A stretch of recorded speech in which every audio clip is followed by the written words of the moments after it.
quanto tempo depois da morte um espírito pode se comunicar? Recebemos essa pergunta aqui no canal e o vídeo de hoje vai ser dedicado para respondê-la.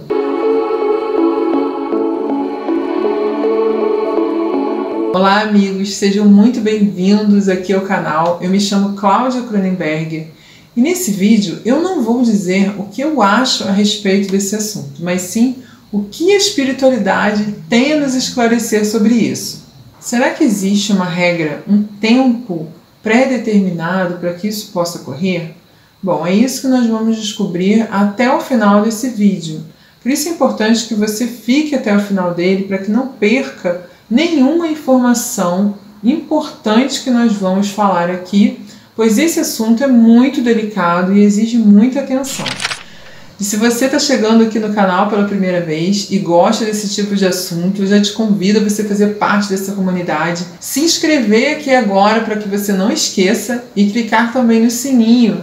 Assim você vai ativar as notificações e receber os avisos dos próximos vídeos. Dito isto, vamos sem enrolação para o assunto do nosso vídeo de hoje. E vamos responder então a questão que a nossa amiga nos enviou. Bom, nada melhor para nos esclarecer essa questão do que os próprios espíritos, mas não são quaisquer espíritos. Os espíritos que eu trouxe aqui para responder essa questão são os espíritos codificadores, os espíritos que codificaram a doutrina espírita através do Livro dos Médiuns de Allan Kardec. Para quem não conhece, o Livro dos Médiuns é um livro, na verdade, um tratado completo sobre o assunto mediunidade. Esse livro ele foi o segundo livro da codificação. É um livro indispensável para todos aqueles que desejam saber mais sobre a comunicação, sobre o intercâmbio do mundo espiritual e do nosso plano físico. De acordo com o Livro dos Médiuns, após o desencarne, o espírito passa por um período de perturbação. O que seria isso? Esse período de perturbação é um período onde o espírito ele ainda não está com as suas faculdades mentais, o seu raciocínio muito bem lógico. Ele ainda está numa espécie de torpor e de semi-consciência do seu estado. Esse período de perturbação varia de grau e também de tempo. Ele é variável, então não se pode predeterminar qual é o tempo que leva. Depende de cada um, ou seja, de cada indivíduo. Por isso, não existe um prazo fixo para que se possa fazer contato com os espíritos. Vejamos agora a transcrição desse texto. Pergunta número 33. Quanto tempo deve decorrer depois da morte para que se possa evocar um espírito? Resposta. Podeis fazê-lo no instante mesmo da morte, mas, como nesse momento o espírito ainda está em perturbação, só muito imperfeitamente responde. Nota. Sendo variável o tempo que dura a perturbação, não pode haver prazo fixo para fazer-se a evocação. Entretanto, é raro que, ao cabo de 8 dias, o espírito já não tenha conhecimento do seu estado para poder responder.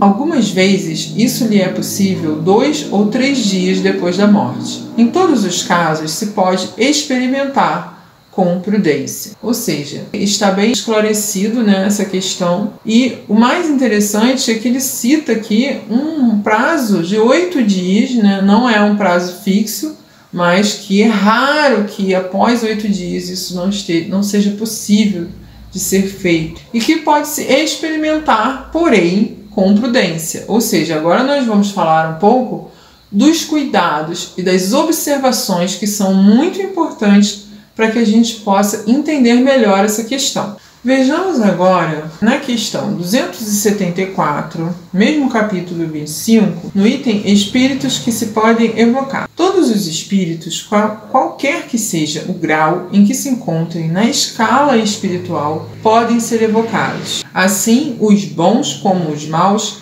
tanto os que deixaram a vida de pouco, como os que viveram nas épocas mais remotas, os que foram homens ilustres como os mais obscuros, os nossos parentes e amigos como os que nos são indiferentes.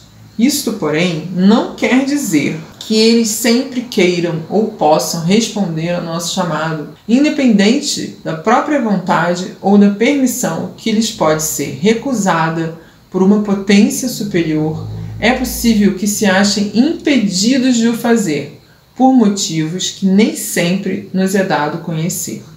Queremos dizer que não há impedimento absoluto que se oponha às comunicações, salvo o que dentro em pouco diremos.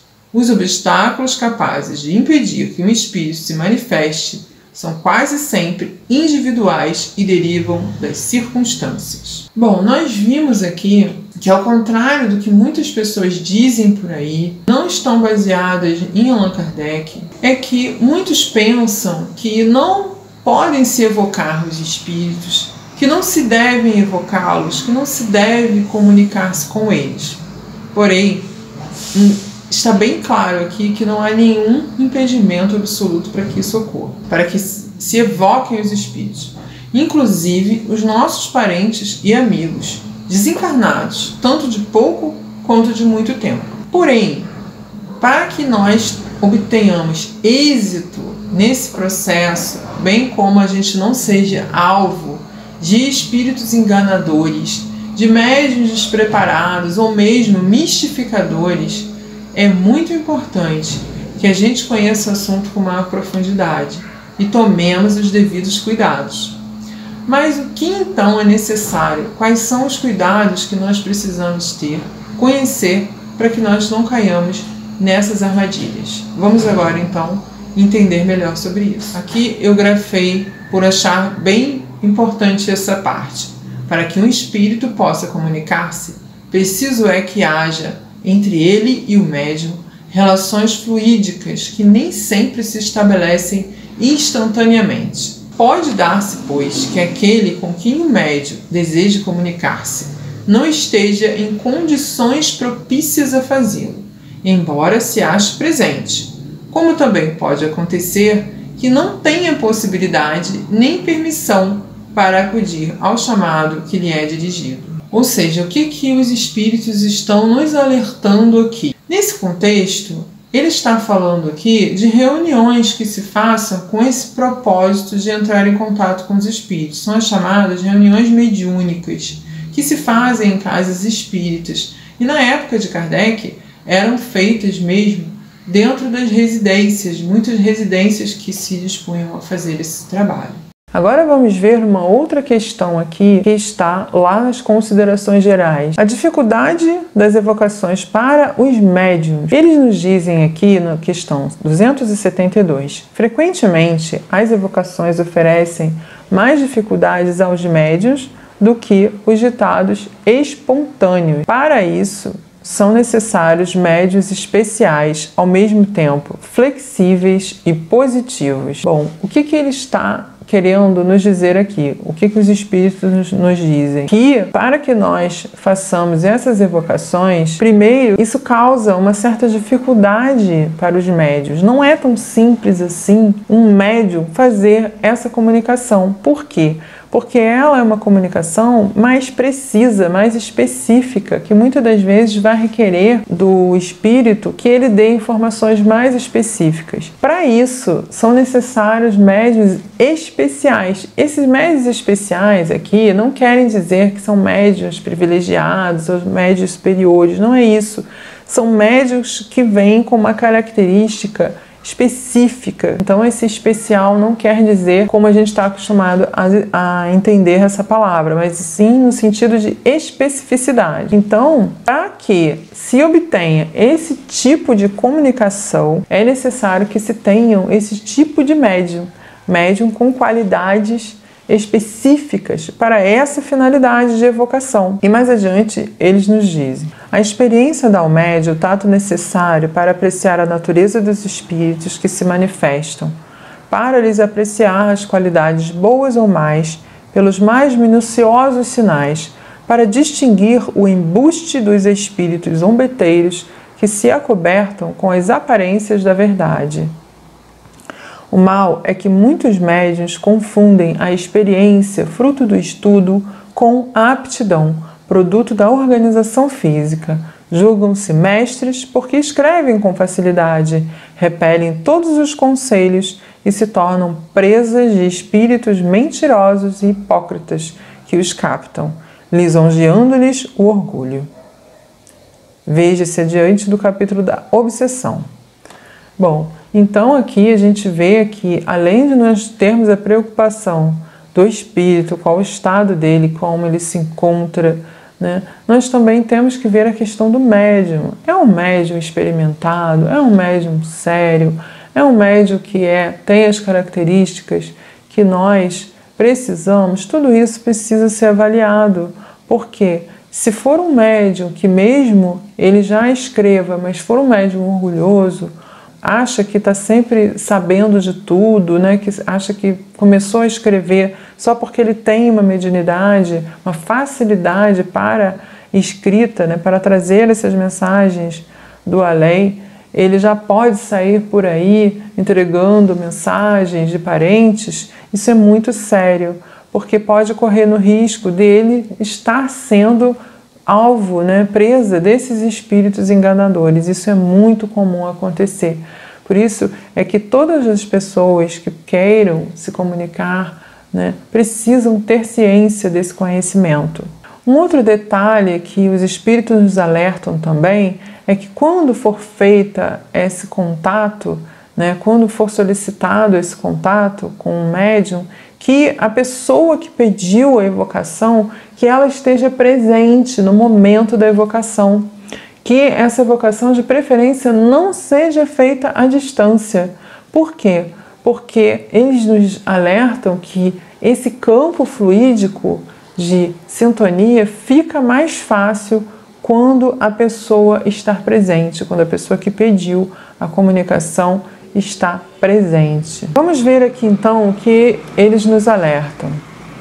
Só com muita prudência se façam evocações na ausência das pessoas que as pediram, sendo mesmo preferível que não sejam feitas nessas condições, visto que somente aquelas pessoas se acham aptas a analisar as respostas, a julgar da identidade, a provocar esclarecimentos se for oportuno e a formular questões incidentes que as circunstâncias indiquem.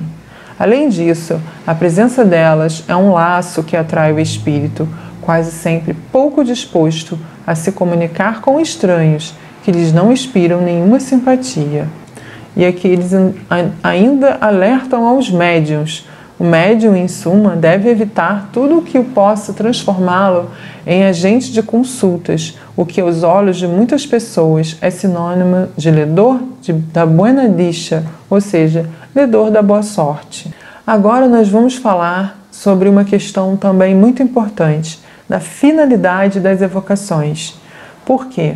Os espíritos nos recomendam que essas evocações só sejam feitas com a finalidade útil e séria.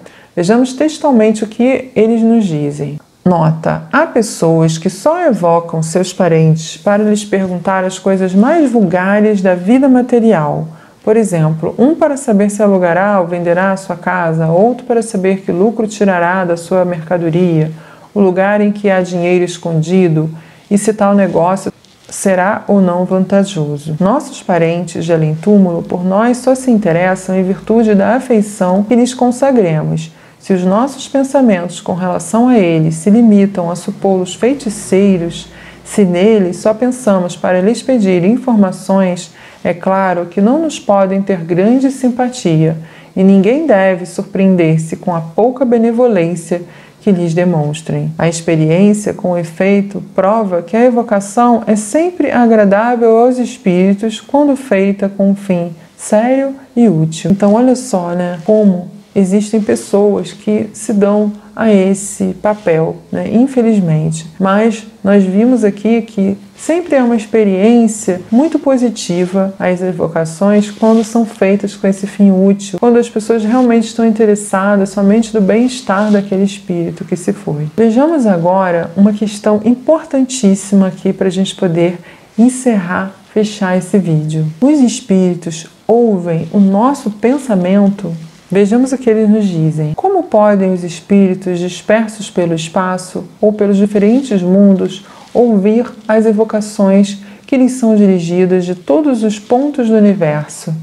Muitas vezes são prevenidos pelos espíritos familiares que vos cercam e que os vão procurar.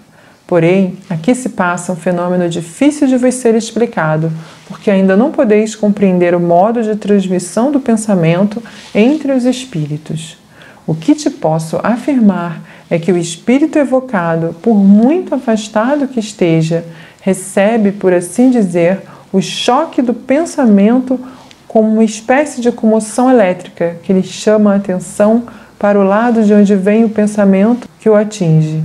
Pode dizer-se que ele ouve o pensamento como na terra ouves a voz.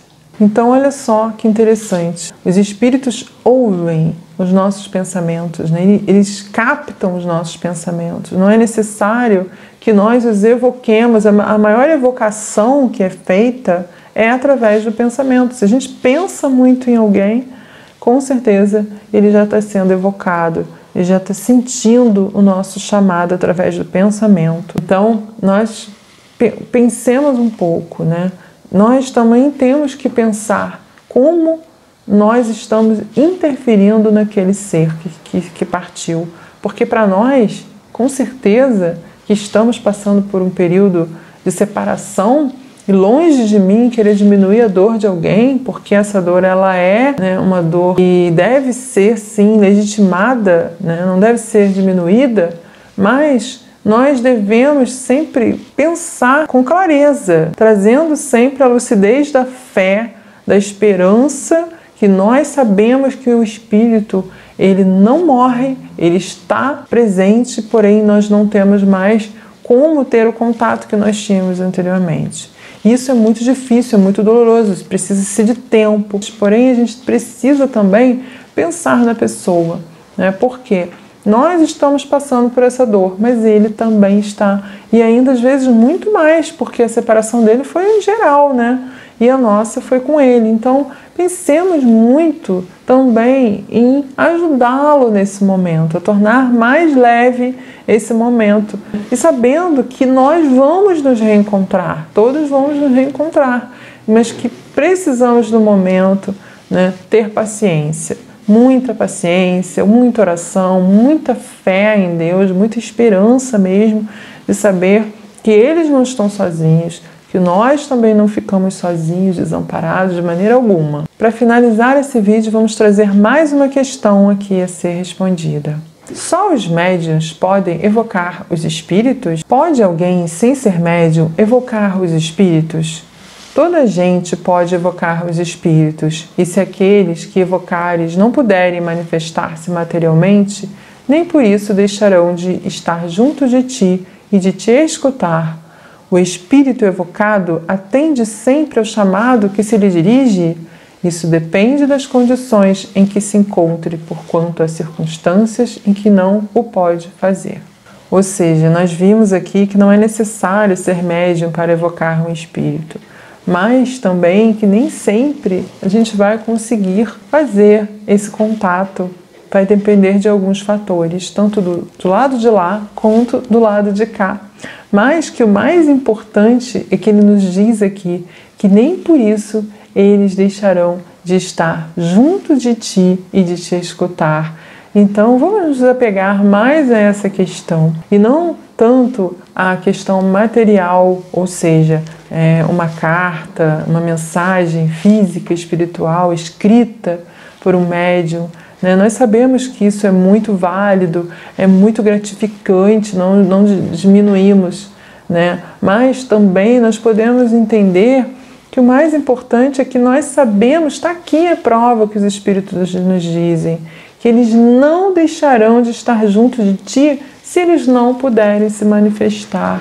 Que o mais importante para eles é se sentir lembrado, se sentir acolhido, né? Sentir que nós os amamos, independente da distância. Tenhamos a certeza que eles nos ouvem através do nosso pensamento, nos podem ouvir e que estão sim juntos de nós. E ainda mais, gostaria também de falar aqui sobre os sonhos, que é uma coisa que é muito importante ser dita também, que através dos sonhos, né, quando nós dormimos, nós podemos nos desdobrar, né, estar com os espíritos que nós queremos. Se for possível, se for permitido, nós sim podemos nos encontrar com eles. Então, proponho aqui para você. Faça preces antes de dormir e peça ao seu anjo da guarda que, se for possível, que se for permitido, que se for da vontade de Deus, que vocês possam se reencontrar, que vocês possam estar juntos e se comunicarem. Com certeza, se for possível, você vai sentir essa presença e você vai sentir um alívio muito grande. Uma outra coisa que eu gostaria de dizer aqui é que eu vou deixar aqui embaixo um link na descrição do vídeo de um outro vídeo também que fala sobre esse assunto, de uma técnica terapêutica que você aí que perdeu o seu ente querido pode utilizar para tentar se comunicar com o seu ente querido. Não é uma técnica mediúnica, né, que você vai receber uma carta, né, uma mensagem, mas é ao contrário, é você que vai escrever uma carta para essa pessoa. É uma técnica muito interessante, trazida também pelo mundo espiritual através de um médium, e eu espero que você também confira esse vídeo. Vou deixar aqui embaixo, é um vídeo de um outro estudioso da doutrina espírita também, de um outro canal, tá bom? Eu espero que esse vídeo tenha sido útil para você, que tenha de alguma forma tocado, consolado um pouquinho aí, diminuído, ajudado a amenizar um pouquinho a sua dor, trazido um pouco de consolação, de fé, de esperança, de confiança. Um grande abraço para você, fique com Deus, muita luz e namastê!